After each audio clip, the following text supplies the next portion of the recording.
education.com coaching institute की online class में आज अब ये पहली क्लास है इकोनॉमिक्स जीएस की और हम स्टार्ट करेंगे पॉवर्टी यानी गरीबी।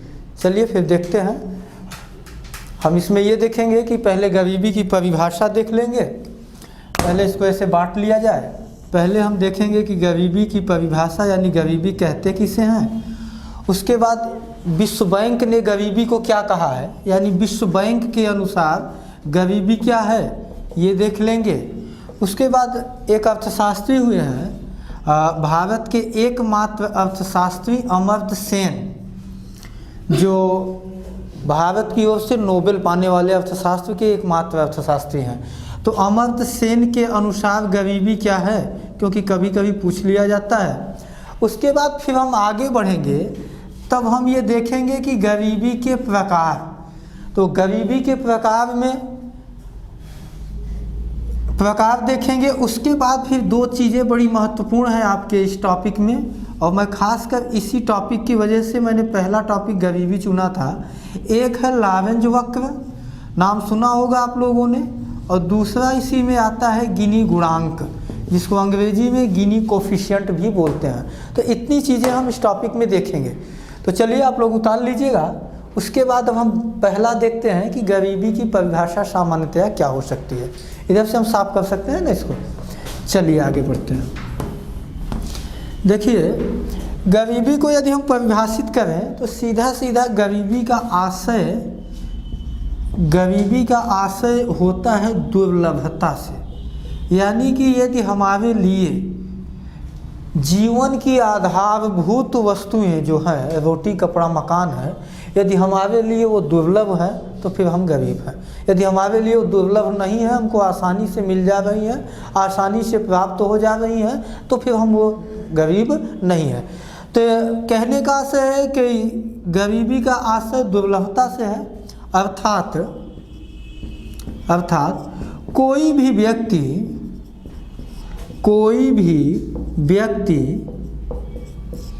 इतनी मुद्रा का सृजन नहीं कर पा रहा है, इतनी भी मुद्रा का सृजन नहीं कर पा रहा है, सृजन नहीं कर पा रहा है कि वह अपने जीवन की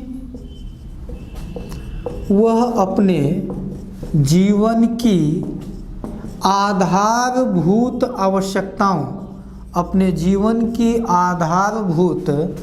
आवश्यकताओं की पूर्ति कर सके, यह गरीबी की परिभाषा हो सकती है। अब जीवन की आधारभूत आवश्यकताओं का आशय यहाँ पर रोटी से है, कपड़ा से है और किससे है, मकान से है। अब आप ये मत सोचिएगा कि अब किसी के पास 4 व्हीलर नहीं है तो वो भी गरीब में आएगा। 4 व्हीलर आधारभूत आवश्यकता नहीं है, मोबाइल आधारभूत आवश्यकता नहीं है, लेकिन आधारभूत आवश्यकता का मतलब रोटी कपड़ा मकान से है, शिक्षा से भी हो सकता है, स्वास्थ्य से भी होता है। लेकिन हाँ, ये 4 व्हीलर हो गई, मोबाइल हो गई, या और भी सारी चीज़ें हो गई जो आधारभूत आवश्यकता में नहीं आता है। आगे चलते हैं। फिर हमको ये देखना था कि व्यापक गरीबी किसे कहते हैं। ये परिभाषा तो हो गई गरीबी की, लेकिन अगला है कि व्यापक गरीबी किसे कहते हैं। ये सवाल एग्जामों में कई बार पूछा गया है। यदि आपसे पूछा जाए कि व्यापक गरीबी क्या है, तो आप इसको ऐसे परिभाषित कीजिएगा। मान लेते हैं ये किसी देश की अर्थव्यवस्था है, और इस अर्थव्यवस्था का एक बड़ा हिस्सा, यानी ये वाला हिस्सा इतना गरीबी की चपेट में है, तब हम इसे ही क्या कहेंगे, व्यापक गरीबी कहेंगे। परिभाषित ऐसे कर सकते हैं, यदि किसी भी देश की अर्थव्यवस्था की एक आबादी, जो भी आबादी है, उसका एक बड़ा हिस्सा गरीबी की चपेट में है, तो उसे हम कौन सा नाम देते हैं, व्यापक गरीबी कहेंगे। समझ में आ गई बातें। व्यापक गरीबी का आशय ये मत समझिएगा कि बहुत ज़्यादा गरीब, कोई नहीं, बहुत ज़्यादा गरीब नहीं, बल्कि जनसंख्या का एक बड़ा हिस्सा यदि गरीब है तो उसे हम क्या कहेंगे, व्यापक गरीबी। आगे बढ़ते हैं। आगे बढ़ेंगे तो थोड़ा सा हमको ये देखना है कि विश्व बैंक ने गरीबी को कैसे परिभाषित किया है। तो विश्व बैंक ने गरीबी की परिभाषा ये कहा है, ये सवाल पूछे गए हैं एग्जाम में। विश्व बैंक के अनुसार गरीबी का संबंध भूख से है, गरीबी का संबंध भूख से है। तो इसका आशय ये समझ में निकल के आया कि फिर जो जितना भूखा है, जो जितना भूखा है वह उतना क्या माना जाएगा, वह उतना गरीब है। ये कौन कह रहा है? विश्व बैंक कह रही है अपने परिभाषा में। विश्व बैंक ने कहा कि गरीबी का संबंध भूख से है और जो जितना भूखा है वो उतना गरीब है। हम बहुत तेज भूख लगी है, उतना ही ज़्यादा गरीब है। आपको कम भूख लगी है, आप कम गरीब है। ये सवाल कैसे पूछा जाता है? इस यहाँ से सवाल ये पूछा गया कि निम्नलिखित में से किसके अनुसार गरीबी का संबंध भूख से है। आपके विकल्प में विश्व बैंक दे दिया, IMF दे दिया, RBI दे दिया, या एक आंसर और कोई विकल्प दे दिया। तो आप किसको चुनेंगे? जहाँ भूख की बात आएगी वहाँ आप ध्यान रखिएगा सीधा विश्व बैंक को। विश्व बैंक ने आगे कहा कि एक्चुअली जब गरीबी का संबंध भूख से है, यदि आदमी कोई बहुत ज़्यादा भूखा है, यानी कि भूखा होने का आशय ये भी साथ में सोचिए कि वो संतुलित भोजन नहीं कर पा रहा है। जब कोई भोजन कम कर रहा है या संतुलित भोजन नहीं कर रहा है, तो ऐसी स्थिति में आप सोचिए कि उसका स्वास्थ्य क्या होगा? बेहतर होगा क्या? नहीं, स्वास्थ्य बेहतर नहीं होगा। और जब उसका स्वास्थ्य बेहतर नहीं होगा तो उसकी जीवन प्रत्याशा, जीवन प्रत्याशा का मतलब जीने की उसकी आयु कम हो जाएगी ना। यानी अगर उसका स्वास्थ्य ठीक नहीं रहेगा तो उसके जीवन की प्रत्याशा कम होगी। जीवन प्रत्याशा का मतलब यह है कि अगर वो 80 साल जीना होगा तो 40 साल ही जिएगा। किस कारण? भूखा रहने के कारण। भूखा रहेगा तो परेशान रहेगा, बीमार रहेगा, और बीमार रहेगा तो उसकी जीवन की आयु क्या होगी? कम होगी। जब कम होगी तो 80 साल जीना चाह रहा है तो 40 साल ही जिएगा, यानी उसकी जीवन प्रत्याशा कम हो गई। और जब उसकी जीवन प्रत्याशा कम हो गई तो आप समझिए कि वो अपने लाइफ भर में जो भी उत्पादन किया होगा, क्या किया होगा? कम किया होगा ना। तो इसका मतलब ये हुआ कि फिर इस उत्पादन का प्रभाव अर्थव्यवस्था पर भी पड़ेगा ना। बात को समझिए कि अगर किसी भी देश में लोग 60 साल तक उत्पादन कर रहे हैं और किसी देश में 30 साल तक ही उत्पादन कर रहे हैं, तो उस देश में उत्पादन ज़्यादा होगा जहाँ 60 साल तक कर रहे हैं, और यहाँ कम ही उत्पादन कर रहा है ना। तो विश्व बैंक ने यही बताने का प्रयास किया कि जो जितना जहाँ पे लोग भूखे हैं वहाँ के लोगों का स्वास्थ्य उतना खराब होगा, उतनी उनकी जीवन प्रत्याशा कम होगी, और इसका सीधा सीधा प्रभाव उस अर्थव्यवस्था की किस पर पड़ेगा? उत्पादन पर पड़ेगा। आगे बढ़े हम इसको नोट कर लिए हैं, नोट करते चलिए आप लोग। चलिए हम नीचे लिखते हैं, आप नोट करते चलिए। अब आते हैं हम अमर्त्य सेन की बात करते हैं। अमर्त्य सेन के विषय में ये है कि भारत के एकमात्र ऐसे अर्थशास्त्री रहे हैं जिन्होंने 1998 में अर्थशास्त्र में का नोबेल प्राप्त किया था। भारत में नोबेल पाने वाले कई लोग हैं, लेकिन अर्थशास्त्र के क्षेत्र में नोबेल पाने वाले एकमात्र अर्थशास्त्री भारत के कौन है? अमर्त्य सेन है। जिनको ये सब चीज़ें नोट करते चलिएगा, जिनको कल्याणकारी अर्थशास्त्र में, किसके कौन से अर्थशास्त्र में? कल्याणकारी अर्थशास्त्र के क्षेत्र में ही इनको नोबेल मिला था। इन्होंने गरीबी के संबंध में ये कहा, इन्होंने थोड़ा सा विश्व बैंक की ही बात को रिपीट की कि यदि गरीबी का संबंध, यदि गरीबी का संबंध भूख से है, किससे है? भूख से है, तो जिस प्रकार से भूख का मापन संभव नहीं है, किसका मापन नहीं संभव है? भूख का मापन संभव नहीं है, उसी तरीके से गरीबी का मापन भी संभव नहीं है। आप इसको ऐसे समझ सकते हैं कि आप इतने लोग बैठे हो, भूख थोड़ी बहुत शाम हो गई है, सबको लगी होगी, लेकिन किसको कितना? आपको 2 किलो भूख लगी होगी, आपको 2 मीटर नहीं, ऐसा नहीं है। हाँ, कभी कभी ऐसा भी होता है कि भूख निर्भर करती है हमारे खाने पर। ये सब्जी वब्जी ठीक ठाक बनी है तो 8-10 रोटी मार दिए, कोई पता ही नहीं चला। और यदि सब्जी नहीं मन की है तो फिर 1-2 रोटी में पेट भर गया, इसका सीधा मतलब यह कि भूख का मापन संभव नहीं है। और जब भूख का मापन संभव नहीं है तो गरीबी का भी मापन संभव नहीं है। क्यों? वो इसलिए नहीं है क्योंकि गरीबी का संबंध किससे है? भूख से है। आप इसको भी ऐसे देखिए कि कौन कितना गरीब है, ये किसी को अंदाज़ा लगाया जा सकता है या किसी को हम कह सकते हैं वो इतना गरीब है? हाँ, गरीबी के निर्धारण के अलग अलग मानक होते हैं जो हम आगे देखते हैं। यदि इतना आप लोग नोट कर लिए हो तो हम इसको साफ करें और अब आगे हेडिंग सब लोग लगाइए, गरीबी के प्रकार।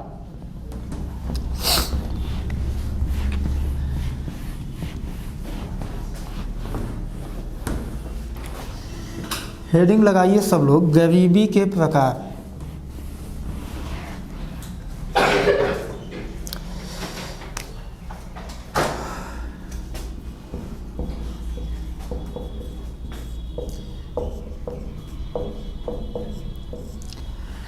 देखिए, गरीबी मुख्यतः गरीबी को 2 भागों में बांटा जाता है, इसलिए हम कह सकते हैं कि गरीबी के 2 प्रकार होते हैं। यहाँ से अब आप चीज़ें अभी तक जो थी वो पढ़ने और रटने की चीज़ें थी कि विश्व बैंक ने क्या कहा है, अमर्त्य सेन ने कहा है क्या। अब यहाँ से आपको थोड़ा सा समझने की चीज़ें आएंगी कि आपको दिमाग लगाने की आवश्यकता होगी। पहले गरीबी को कहा जाता है सापेक्ष गरीबी, दूसरी गरीबी को कहा जाता है निरपेक्ष गरीबी।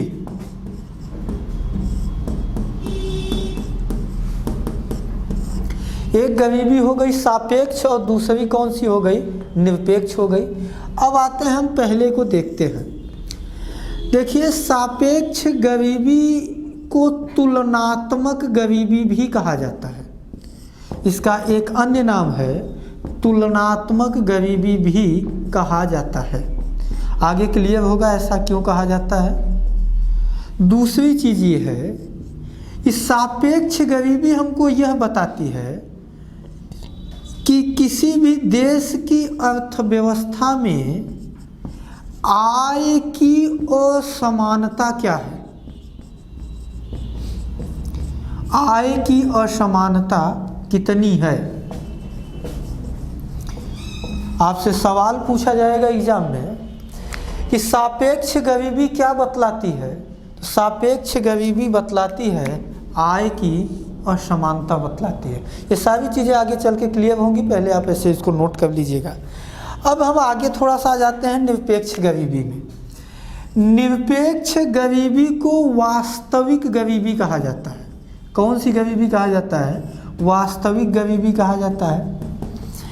निरपेक्ष गरीबी हमको बतलाती है गरीबों की संख्या, यानी कि अब दोनों में अंतर आपको क्लियर हो गया होगा, इसीलिए 2 लाइन में यहाँ भी लिखने की कोशिश किया कि सापेक्ष गरीबी हमको क्या बतला रही है? आय की असमानता। जबकि निरपेक्ष गरीबी हमको क्या बतला रही है? गरीबों की संख्या। चलिए फिर आते हैं हम अपने इस पे, एक उदाहरण से समझते हैं। एक व्यक्ति है ये, इस व्यक्ति का नाम ए है। दूसरा व्यक्ति आपके सामने यहाँ पे खड़ा हुआ है, इसका नाम है बी। अब हम ये कहें कि एक व्यक्ति की इनकम जो है, वो आय जो है वो 1 लाख रुपए प्रति महीने है। दूसरी बात समझने की कोशिश करिएगा कि बी व्यक्ति की जो इनकम है वो 2 लाख रुपए प्रति महीने है। ए की इनकम मैंने कितना कहा? 1 लाख कहा, और बी की इनकम मैंने कितना कहा? 2 लाख रुपए कहा। अब हम आपसे पूछें, क्या ये 1 लाख रुपए प्रति महीने कमाने वाला गरीब है?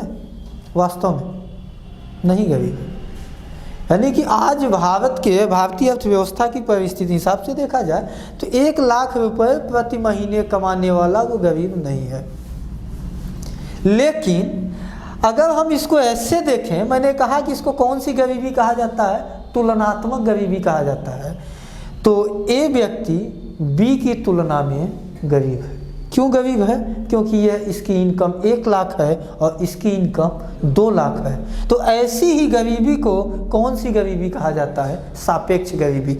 यानी कि कई लोगों की तुलना में जिसकी आय कम है वो गरीब है और जिसकी आय अधिक है वो गरीब नहीं है। इतनी बात समझ में आई। अब आते हैं हम निरपेक्ष गरीबी पे फिर से। मैंने लिखाया कि निरपेक्ष गरीबी को वास्तविक गरीबी कहते हैं। ये हमको बताती है कि वास्तव में किसी अर्थव्यवस्था में गरीबों की संख्या कितनी है, यानी इस अर्थव्यवस्था में कितनी आबादी गरीब है। अब इस गरीबी का जो निर्धारण होता है, इस गरीबी का निर्धारण होता है पीएल से। पीएल का मतलब यहाँ पर होता है पॉवर्टी लाइन, जिसको हम एक और नाम देते हैं गरीबी रेखा से। और इस गरीबी रेखा के निर्माण का जो बनाने का जो आधार है वो 3 हो सकता है। या तो वो न्यूनतम उपभोग हो सकता है, या तो वो न्यूनतम आय हो सकती है, या तो वो न्यूनतम व्यय हो सकता है। कैसे, इसको हम ये देखिए। अब आप लोग इसमें से क्या चुनेंगे? आप लोगों के, मैंने ये कहा कि निरपेक्ष गरीबी का निर्धारण पॉवर्टी लाइन यानी गरीबी रेखा से होता है। अब गरीबी रेखा का निर्माण 3 आधार पर किया जाता है, या तो उपभोग पर, या तो आय पर, या तो यहाँ पे व्यय होना चाहिए, या तो किस पर होता है? व्यय पर होता है। अब कैसे इसका निर्धारण करते हैं? जब तक हम गरीबी रेखा का निर्धारण नहीं कर पाएंगे तब तक हम इसको नहीं समझ पाएंगे। आइए हम यहाँ पर थोड़ा सा दिखाते हैं आपको कैसे। जैसे आपने सुना होगा कि योजना आयोग ने यह निश्चित किया है कि ग्रामीण क्षेत्रों में 2400 कैलोरी और शहरी क्षेत्रों में 2100 कैलोरी ऊर्जा का उपभोग भोजन वाला, मतलब ऊर्जा का उपभोग करने वाला गरीब नहीं है। इसका मतलब उसने किसको आधार मान के बनाया? ये उपभोग को। अगर हम उपभोग को आधार मान कर यदि गरीबी रेखा का निर्धारण करें तो इसको ऐसे समझिए कि एक लाइन हम ऐसे खींचे, थोड़ा सा लाइन तिरछा हो रहा है। अगर हम इस तरफ ले लें जनसंख्या और इस तरफ हमने क्या ले रहे हैं? हम उपभोग के आधार पर हमने एक साइड ले लिया उपभोग।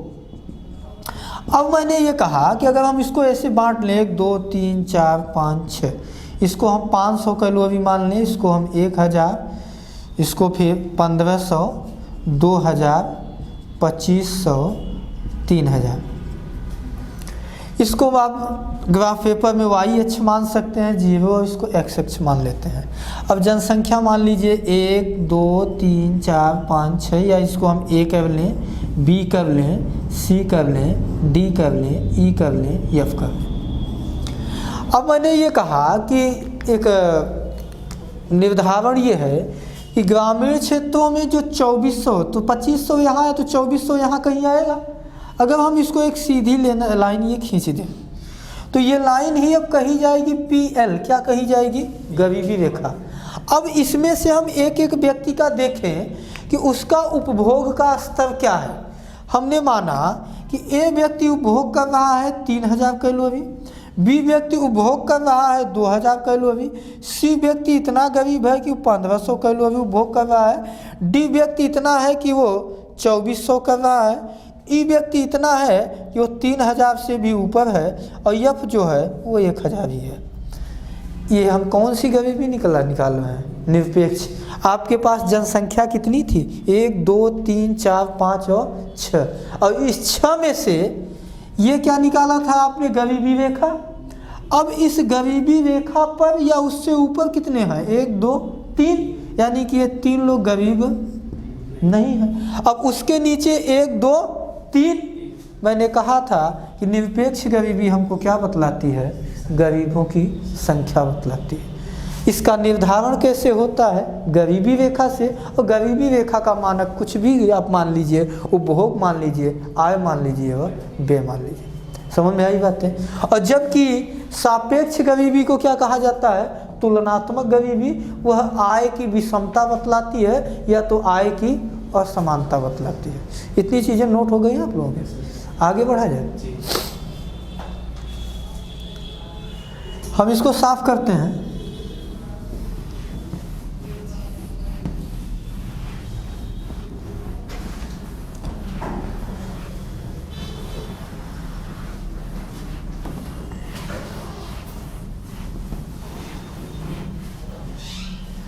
देखिए अब फिर हम यहाँ पे हेडिंग डालते हैं सापेक्ष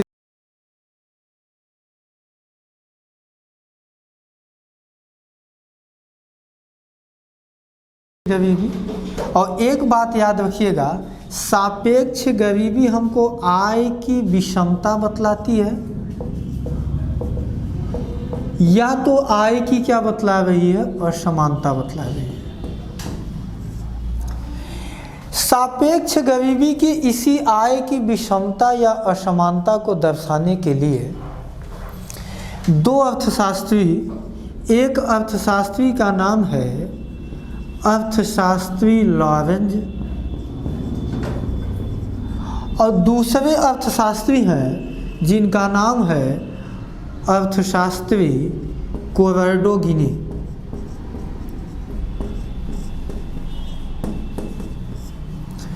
इन दोनों अर्थशास्त्रियों ने, अर्थशास्त्री लॉरेंज ने 1905 ईस्वी में और अर्थशास्त्री कोरैडो गिनी ने 1912 ईस्वी में अपने अपने तरीके से आय की विषमता यानी आय की असमानता को दर्शाने का प्रयास किया। इसका आशय है इस सापेक्ष गरीबी को बताने का प्रयास किया। अर्थशास्त्री लॉरेंज ने सापेक्ष गरीबी को बताने के लिए इन्होंने एक वक्र का निर्माण किया। कौन निर्माण कर रहे हैं? लॉरेंज।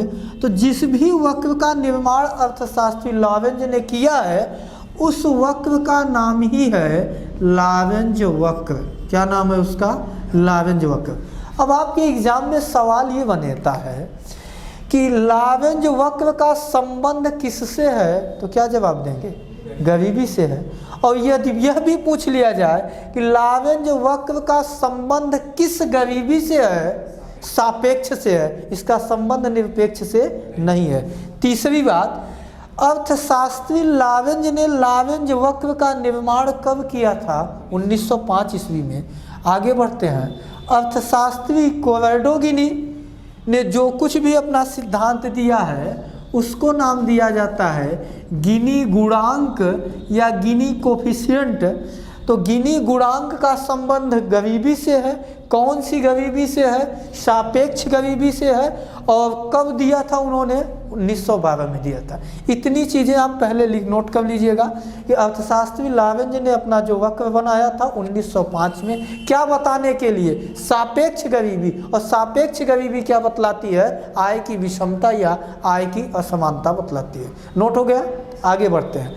अभी हम इसको छोड़ देते हैं, पहले हम समझने की कोशिश करते हैं कि अर्थशास्त्री लॉरेंज क्या कहना चाह रहे थे।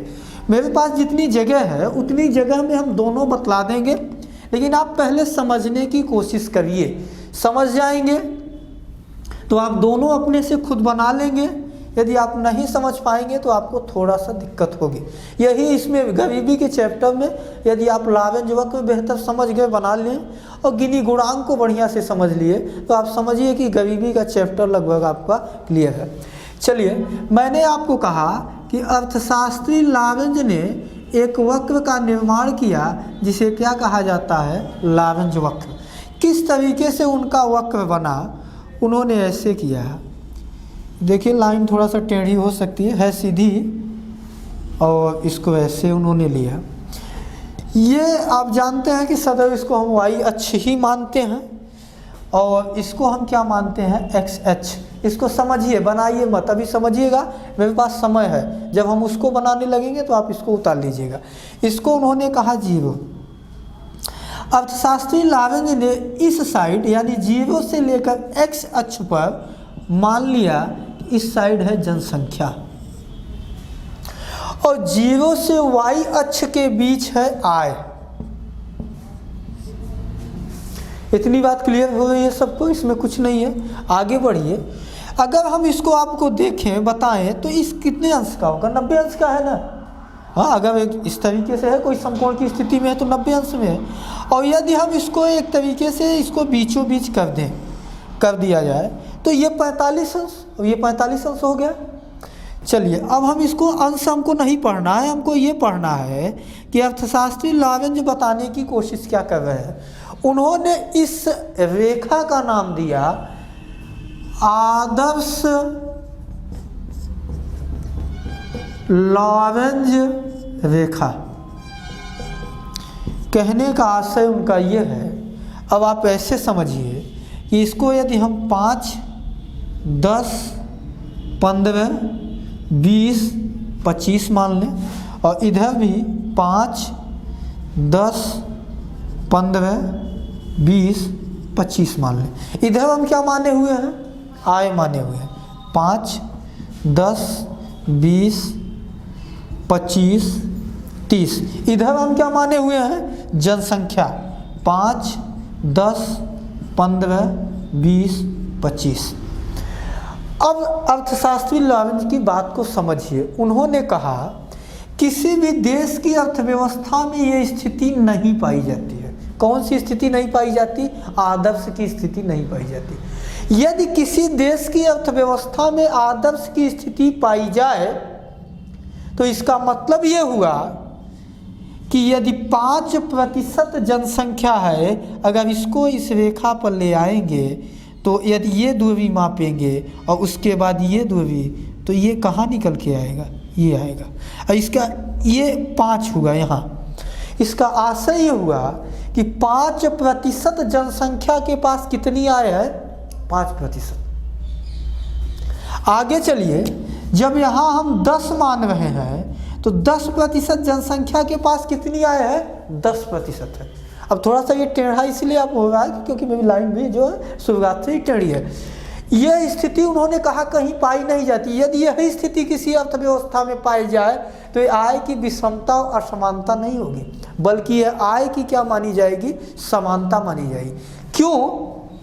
क्योंकि आप इससे देख रहे हैं कि 5% जनसंख्या के पास 5% आए, 10% जनसंख्या के पास 10% आए, 20% जनसंख्या के पास 20% आए, 25% जनसंख्या के पास 25% आए, यानी यह स्थिति पाई जाएगी। तो इस स्थिति में किसी भी देश की अर्थव्यवस्था में न आय की विषमता पाई जाएगी, न आय की असमानता पाई जाएगी। जितनी भी संसाधन है अर्थव्यवस्था में, अर्थव्यवस्था की जितनी भी आय है, सबको समान रूप से मिल जाएगी। लेकिन फिर मैं रिपीट करूं, यह स्थिति पाई नहीं जाती है। तब अब कहते हैं अर्थशास्त्री लारेंज, स्थिति ये नहीं पाई जाती है, बल्कि स्थिति पाई ये जाती है। अब इस स्थिति का मतलब है कि अब आप देखिए कि यहाँ हम अगर ले इस रेखा को, यहाँ 15 जनसंख्या हमने कितना ले लिया? 15%। और यहाँ से यदि हम आय को लेके आए तो ये कहाँ पे आ गई है? 5 पे। यानी कि 15% जनसंख्या के पास अर्थव्यवस्था की कितनी आय? 5%। अब क्या चालू हो गया? असमानता। अब क्या चालू हो गया? विषमता। यही अंतर होता है। और आगे बढ़िए, हम इसे यहाँ पर ले लें तो ये कितना हो जाएगा? 20। जनसंख्या हमने कितना लिया? 20%। इसको आइए मिलाइए, ये कहाँ मिल के आएगा? बहुत आएगा। ये 5 है तो ये 7 मान जाएंगे। यहाँ पे हमने कितना मांगा? यानी कि दुनिया की अधिक से अधिक आबादी, यानी 20% आबादी के पास, भारत अर्थव्यवस्था की 20% आबादी के पास कितनी संपत्ति है? 7%। तो बाकी संपत्ति किसी 1, 2, 4 के हाथ में ही होगी ना। अगर दुनिया की 99% संपत्ति एक व्यक्ति के हाथ में हो जाए और 1% संपत्ति 99 व्यक्तियों के हाथ में हो जाए तो ये क्या है? विषमता ही तो है। ये क्या है? आय की असमानता ही तो है। तो अर्थशास्त्री लारेंज ने लारेंज वक्र से यही बताने का प्रयास किया। बल्कि और देखिए आगे, अगर हम ये स्थिति भी न हो, अगर स्थिति ये भी पाई जाए, अब देखिएगा, अभी आपको 20% जनसंख्या को कितनी आय मिल रही थी? 7%। अब यहीं पर 20% जनसंख्या को लीजिए तो आय कितना मिल रही है? 5% से भी नीचे। तो निष्कर्ष क्या निकलता है? निष्कर्ष ये निकल रहा है कि जैसे जैसे लारेंज वक्र ये ए बी, जैसे जैसे लारेंज वक्र नीचे की ओर खिसकता जाएगा वैसे किसी भी देश की अर्थव्यवस्था में आय की असमानता क्या होती जाएगी, बढ़ती जाएगी। अगर आप इसको और नीचे से कर दीजिए तो नीचे से कहने का मतलब यहाँ 20% जनसंख्या है, आइए 20% जनसंख्या यहाँ पे आएगी। अब इसको मिलाइए, जी संपत्ति जीरो यही हो गई, इसके नीचे क्या हो गई, माइनस में हो गई। तो जैसे जैसे लारेंज वक्र नीचे की ओर झुकता जाएगा वैसे वैसे किसी भी देश की अर्थव्यवस्था में आय की विषमता और आय की असमानता बढ़ती जाएगी। यही बताने का प्रयास करते हैं अर्थशास्त्री लारेंज, किससे, लारेंज वक्र से। चीज़ें क्लियर हो गई। अब इसको यदि आप बनाना चाहें तो बना सकते हैं, लेकिन रुकिए हम इधर से गिनी गुणांक भी स्टार्ट कर देते हैं, या तो एक ही में समझ लीजिएगा फिर इकट्ठे आप बना लीजिएगा, हम यहीं से क्लास ओवर करेंगे। अब चलिए, इतना यदि लारेंज वक्र समझ में आया होगा तभी आपको गिनी गुणांक समझ में आएगा। कहिए एक बार मैं फिर से रिपीट कर लूँ, y से 0 अक्ष पर आय, इधर है जनसंख्या, ये होती है आदर्श की स्थिति, यह कहीं किसी अर्थव्यवस्था में पाई नहीं जाएगी। इस समान आय समान लोगों के समान जनसंख्या में बटी हो, स्थिति उनके अनुसार ये भी पाई जा सकती है, ये भी पाई जा सकती है और ये भी पाई जा सकती है। और जब ये स्थितियाँ ये पाई जाती हैं तभी उस देश की अर्थव्यवस्था में क्या निकल के आती है, विषमता और असमानता। चलिए अब हम चलते हैं आगे की ओर। एकदम बिल्कुल परेशान न रहिएगा, इसको हम साफ कर देंगे तब भी आपको अभी चित्र हमको फिर से यही बनाना पड़ेगा। ऐसा नहीं सोचिए कि हम साफ कर दिए तो आपको लिखेंगे कैसे। अब हम बताने की कोशिश करेंगे गिनी गुणांक। गिनी गुणांक भी आय क्या बताने की कोशिश है, आय की विषमता या कह सकते हैं आय की असमानता। कब इन्होंने प्रस्तुत किया अर्थशास्त्री कोरैडो गिनी ने, 1912 में। लारेंज वक्र का कब था, 1905 में था। आगे बढ़ते हैं। गिनी गुणांक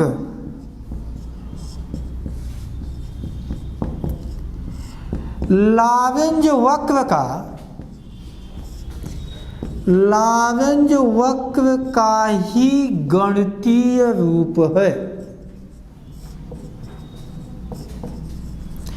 मतलब यह है कि सापेक्ष गरीबी को समझाने के लिए लारेंज ने एक वक्र का प्रयोग किया है, और इन्होंने किसका प्रयोग किया है, एक गणित का प्रयोग किया है। इसमें उन्होंने कहा, अब इसको ऐसे देखिए, एक उन्होंने रेखा खींची, इस रेखा का कुछ भी नाम दे दीजिए आप, ए दे दीजिए, बी दे दीजिए। उसमें इस रेखा पर कई अंक विभाजित किए, जैसे 0.1, 0.2, 0.3, 0.4, 0.5, 0.6, 0.7, 0.8, 0.9 और 0.10 नहीं होगा, बल्कि क्या हो जाएगा, 1 होगा ना।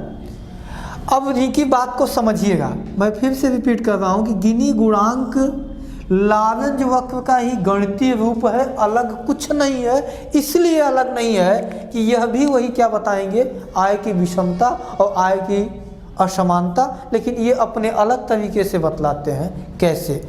उनका मानना है कि यदि हम कुल मिला के दुनिया की 10, 20, 25 जितनी भी अर्थव्यवस्थाओं का अध्ययन करना चाहें, अध्ययन कर लें। अब बात को इनको ध्यान से सुनिएगा। अगर किसी देश की अर्थव्यवस्था का अध्ययन करते हैं, अगर हम आपको इधर लेके चलें तो इधर अंक क्या है, अधिकतम है, और इधर लेके चलें तो अंक क्या है, न्यूनतम है। तो इधर अंक न्यूनतम है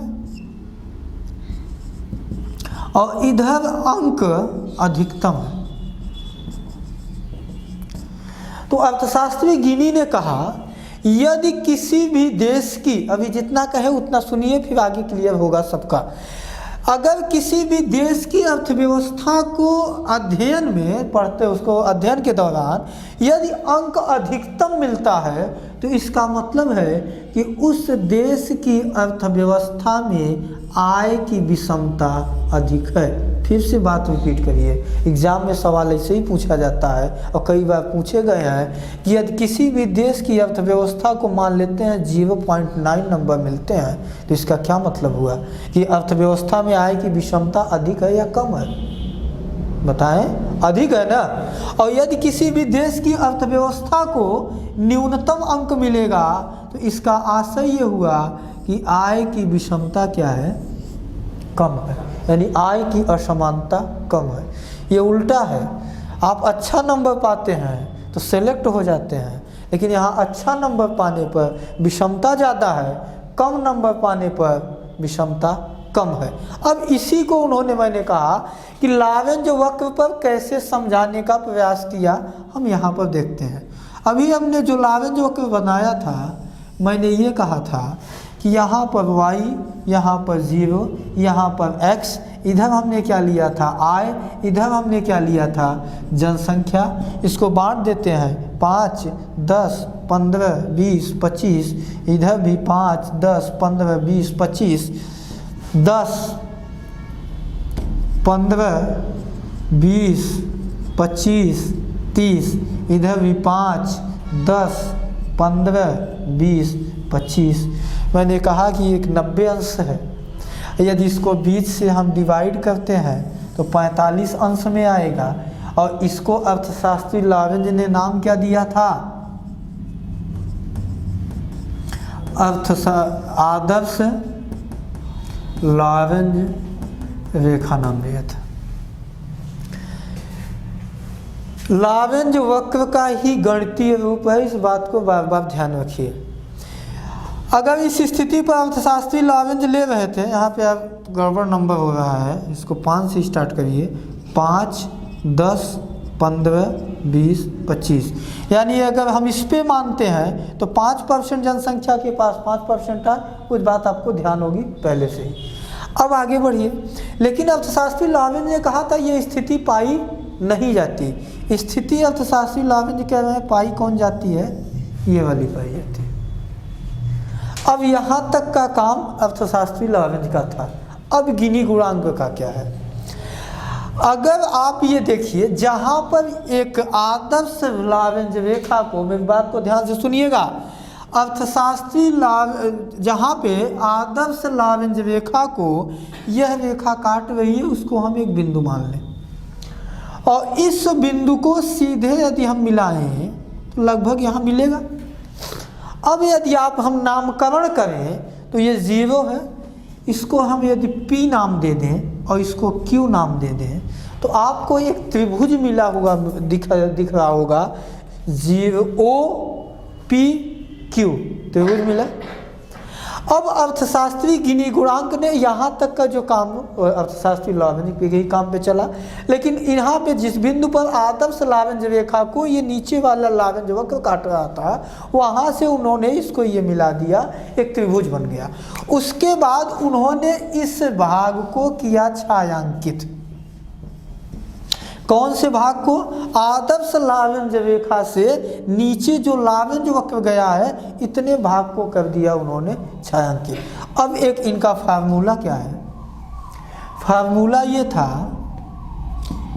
गिनी गुणांक बराबर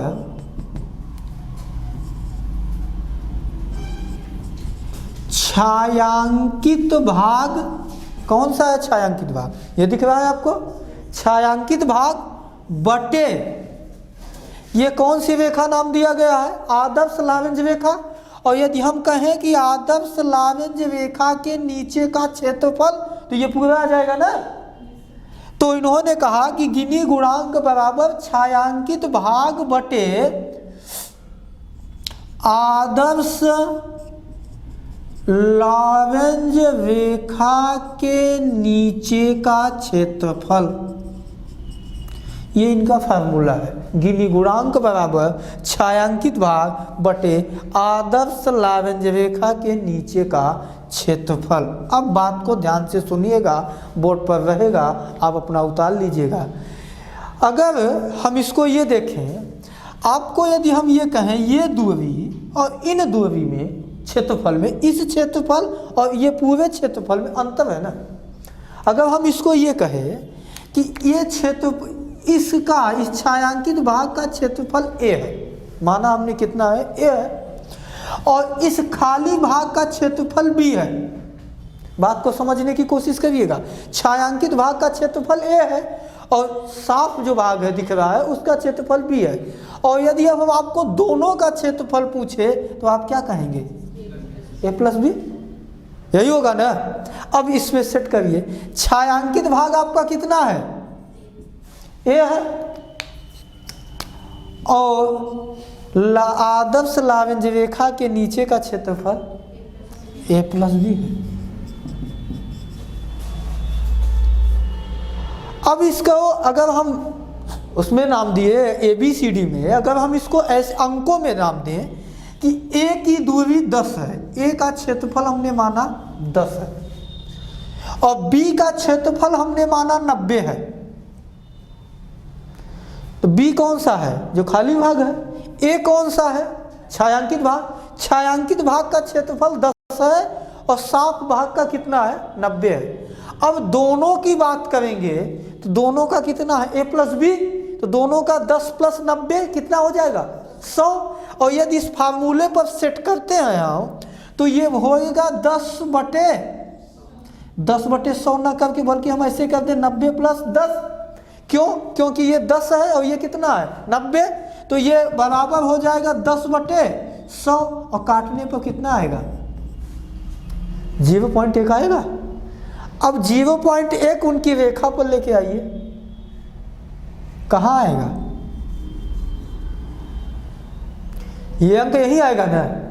तो न्यूनतम अंक मिलेगा तो विषमता कम है, और अधिकतम अंक मिलेगा तो विषमता अधिक है। चलिए अब देखते हैं, अगर हम इससे, जैसे अर्थशास्त्री लावेंज ने एक स्थिति दिखाई, दूसरी स्थिति दिखाई, तीसरी स्थिति दिखाई, उसी तरीके से अगर हम मान लेते हैं एक स्थिति हम और बढ़ा के दिखा देते हैं।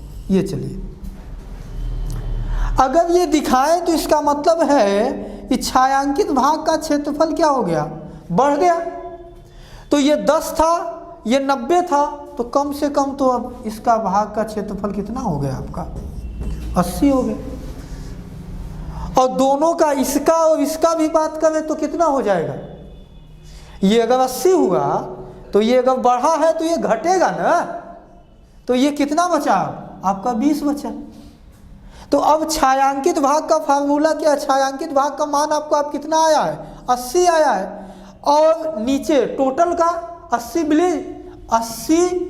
प्लस 20 कितना हो गया?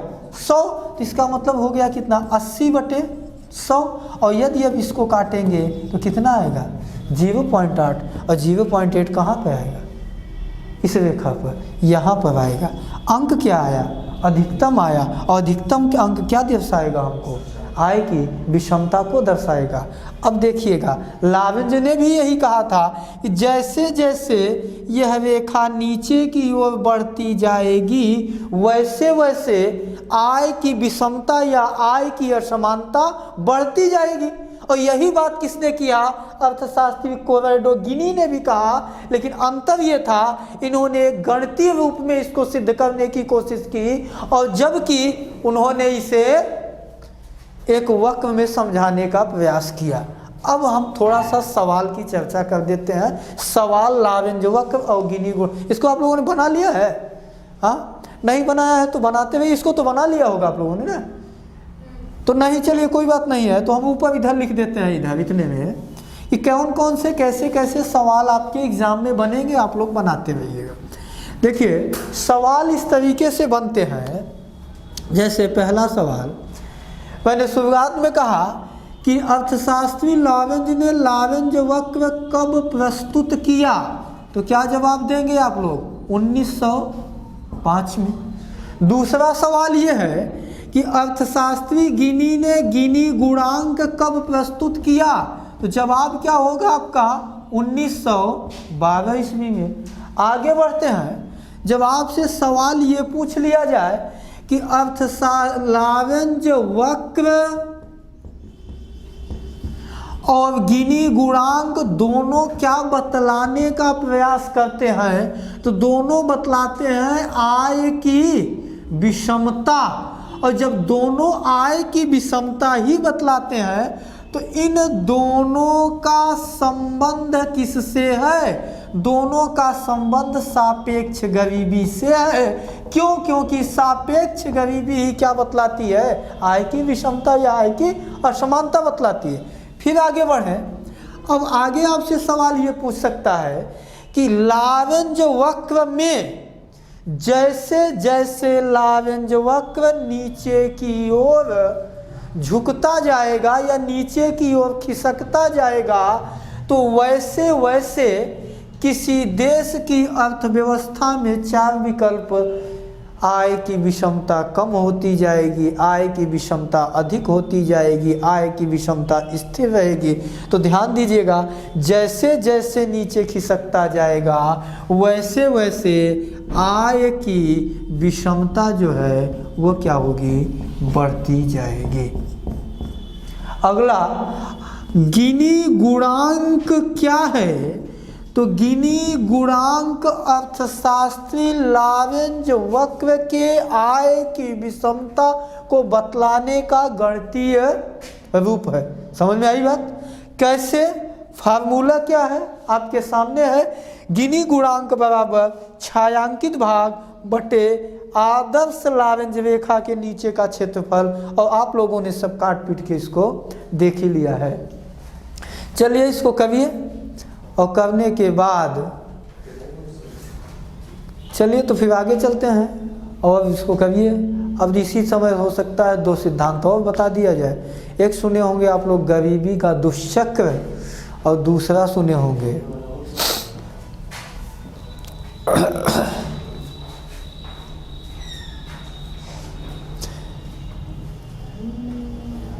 चीजें समझ में आ रही है बेहतर तरीके से सबको? yes.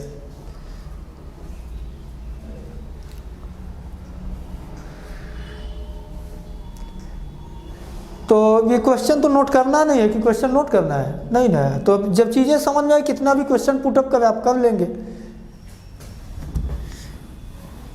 तो आपका आज के इसमें गरीबी की परिभाषा हो गई, फिर व्यापक गरीबी किसे कहते हैं ये भी हो गया। इसके साथ साथ आपका ये भी हो गया कि विश्व बैंक ने गरीबी को कैसे परिभाषित किया है। उसके बाद अमर्त्य सेन गरीबी के संबंध में क्या बोलते हैं, फिर गरीबी के प्रकार यानी सापेक्ष गरीबी क्या है और निरपेक्ष गरीबी क्या है, और सापेक्ष गरीबी से संबंधित जो सिद्धांत है 2, वो गिनी गुणांक है और कौन से हैं? लारेंज वक्र हैं। और लारेंज वक्र भी आप बना के देख लिए और गिनी गुणांक भी आप बनाकर देख लिए, और स्पष्ट हो गया कि लारेंज वक्र किस तरीके से आय की विषमता दर्शाते हैं और गिनी गुणांक किस तरीके से आय की विषमता दर्शाते हैं। अब गरीबी की ही चैप्टर से आपके एग्जाम में 2 और सिद्धांत आते हैं। एक को कहा जाता है गरीबी का दुष्चक्र, और दूसरा एक सिद्धांत है बिग पुश थ्योरी, जिसको कहा जाता है प्रबल धक्का का सिद्धांत, या उसी को कहा जाता है बड़े धक्का का सिद्धांत। सुने हैं? नहीं सुने हैं? आप लोगों ने सिर्फ कोई इकोनॉमिक्स थोड़ा बहुत पढ़ा है? आप लोग पकड़ ले रहे हैं तब भी चीज़ होगा ना। अब इतना तो कुछ मैथ इतना चलिएगा। चलिए आगे बढ़ते हैं। गरीबी का दुष्चक्र,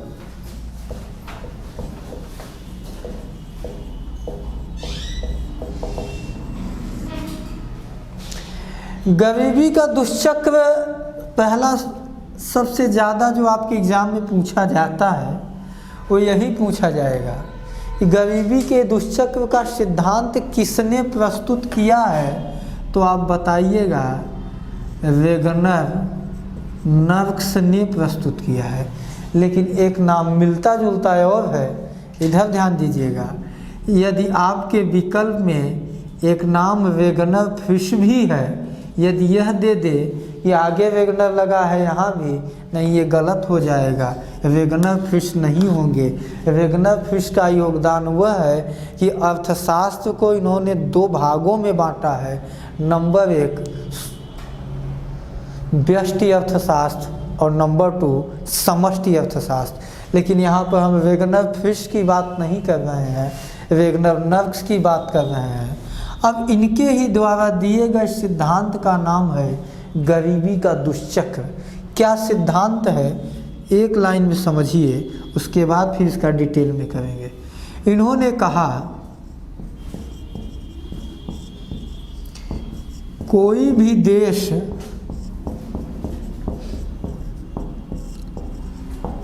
गरीब इसलिए है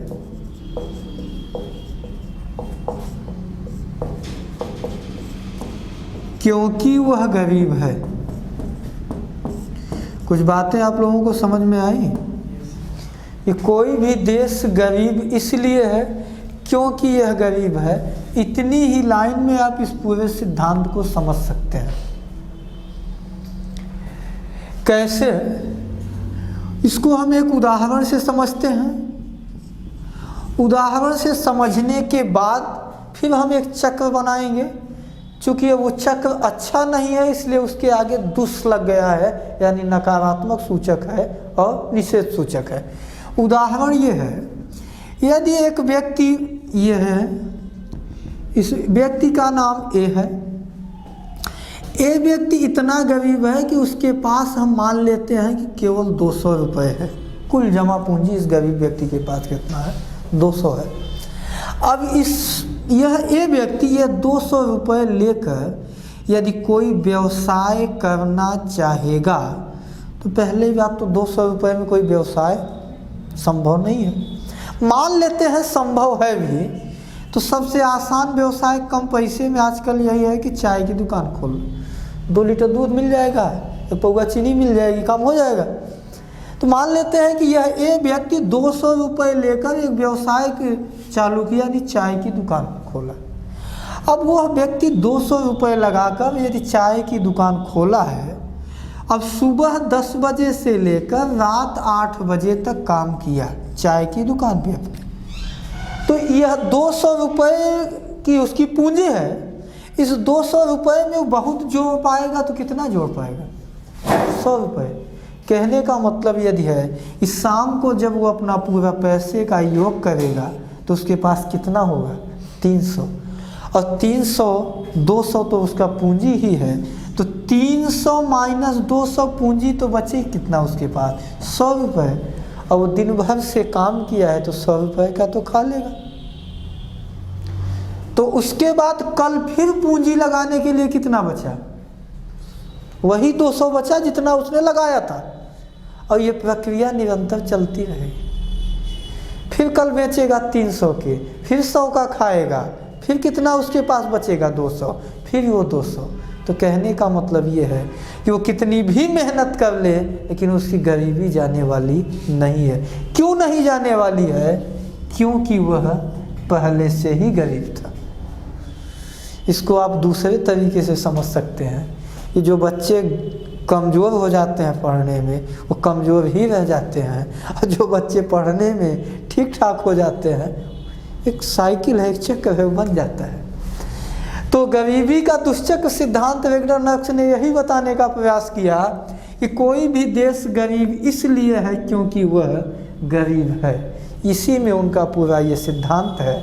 चलिए, यदि यह उदाहरण समझ में आ गया हो तो हम इसको थोड़ा सा एक चक्र में बनाते हैं। उन्होंने ये कहा, अब इसको हम किसी देश पर, एक व्यक्ति पर हमने करके देखा, अब उन्होंने अपना दुष्चक्र बनाया है उसको एक देश के अर्थ पे।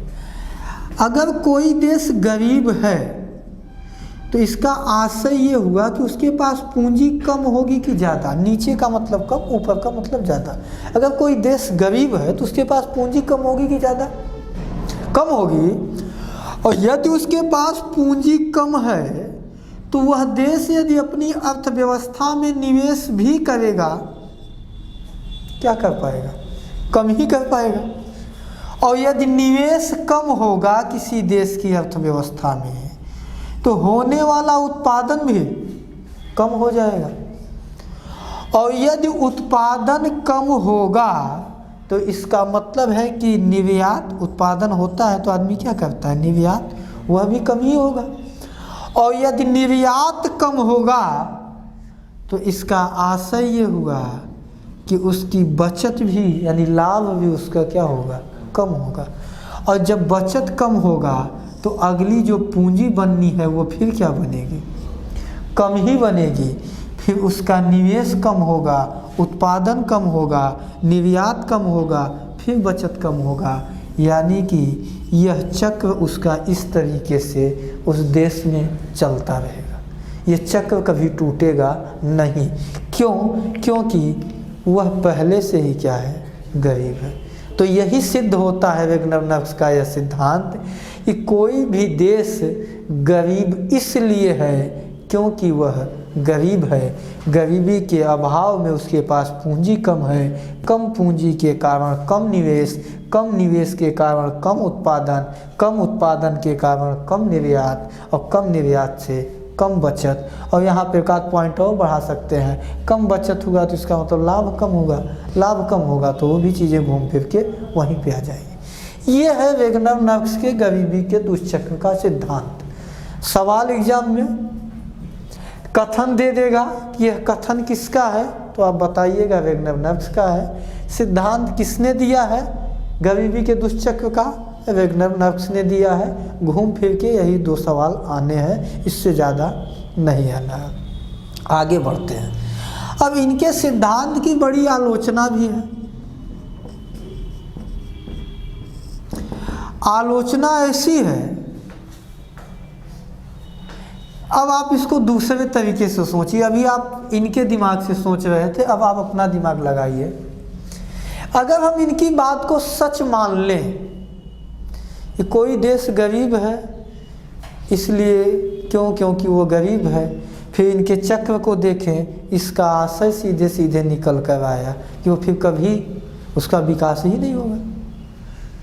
तो अमेरिका ही रहेगा, कांगो गणराज्य कांगो ही रहेगा, दक्षिणी सूडान ही रहेगा, और जिस कंडीशन में भारत है, भारत भी हमेशा उसी कंडीशन में बना रहेगा।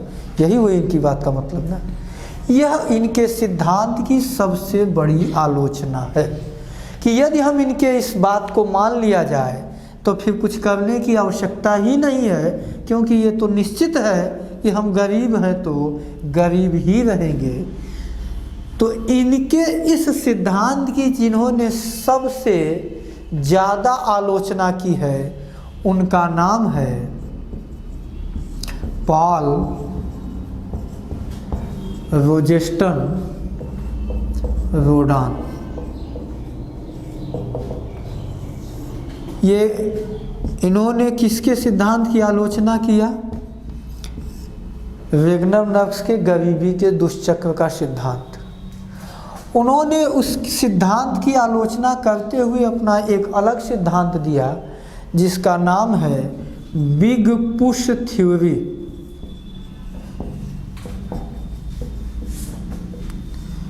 या इसी को कहा जाता है बड़े धक्का का सिद्धांत।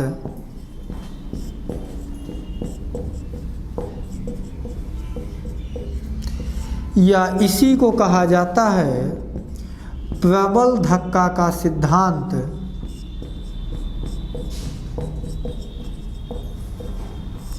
तो आपसे एग्जामों में सवाल पूछता है कि बिग पुश थ्योरी किसने प्रस्तुत किया था?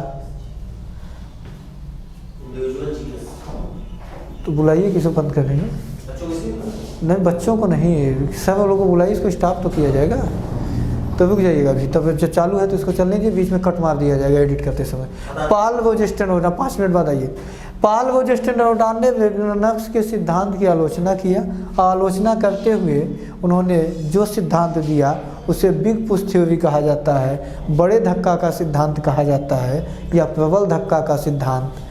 और इस सिद्धांत के अनुसार उन्होंने कहा फिर उसको बनाना पड़ेगा कि इनके पास पूंजी कम है, पूंजी कम होने के कारण निवेश क्या है, कम है।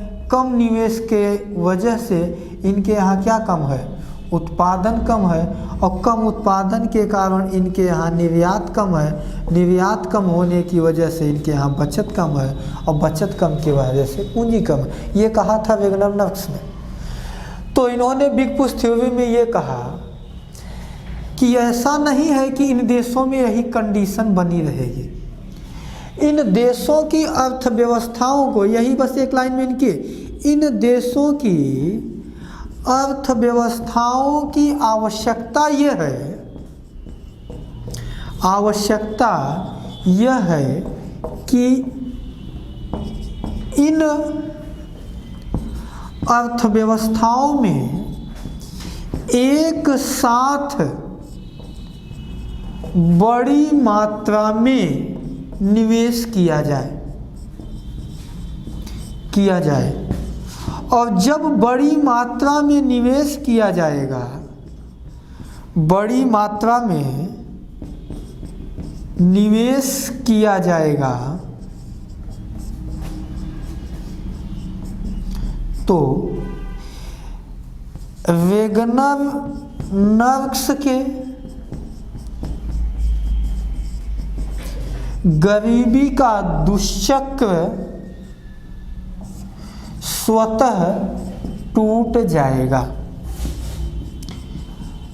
अब आइए इसको समझिए, यही इनका सिद्धांत है। ये कहना क्या चाह रहे हैं? ये कहना ये चाह रहे हैं कि पूंजी कम है इसलिए क्या हो रहा है, निवेश कम हो रहा है। नाम क्या की दिया, बड़े धक्का का सिद्धांत। आप लोग कुम्हार का चाक देखा है?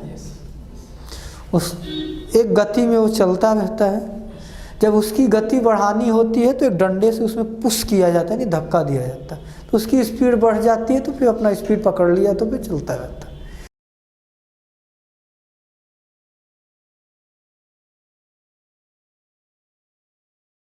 वही कहने का मतलब इनका ये भी है कि अगर ये चक्र इस तरीके से बना है तो अर्थव्यवस्था के लिए ठीक नहीं है। इसलिए आवश्यकता यह है कि इन अर्थव्यवस्थाओं में एक साथ बड़ी मात्रा में क्या कर दिया जाए, निवेश कर दिया जाए। तो बड़ी मात्रा में निवेश करेंगे तो निवेश क्या हो जाएगा, अधिक हो जाएगा, और उत्पादन क्या हो जाएगा, अधिक हो जाएगा, निर्यात भी अधिक, बचत भी अधिक, और अगली बार पूंजी भी क्या हो जाएगी, अधिक। तो इसलिए इनका कहना है कि वैगनर्स के इस गरीबी के दुष्चक्र का सिद्धांत, दुष्चक्र स्वतः टूट जाएगा। मतलब इनका धक्का देने का आशय ये है बड़ी मात्रा में निवेश। अब आप लोगों के दिमाग में फिर से सवाल ये उठ रहा होगा कि जब उस देश के पास बड़ी मात्रा में निवेश करने के लिए, बड़ी मात्रा में निवेश करने के लिए पैसा ही होता तो पहले न बड़ी मात्रा में निवेश कर लेना। ये निवेश करने के लिए उसके पास पैसे कहाँ से आएंगे, बात को सोचिए। हाँ, तो गवर्नमेंट कहाँ देगी, तो गवर्नमेंट ही तो अर्थव्यवस्था का संचालन कर रही है। तो इसके लिए ये थोड़ा सा बात करते हैं दुनिया भर की जो आर्थिक संस्थाएं हैं, जैसे WB है, विश्व बैंक है, IMF है। अब लेकिन हम उसकी बात आलोचना की करेंगे, उसकी बात हम इनकी भी आलोचना की अब अगले क्लास में। चलिए यहीं से स्टार्ट किया है।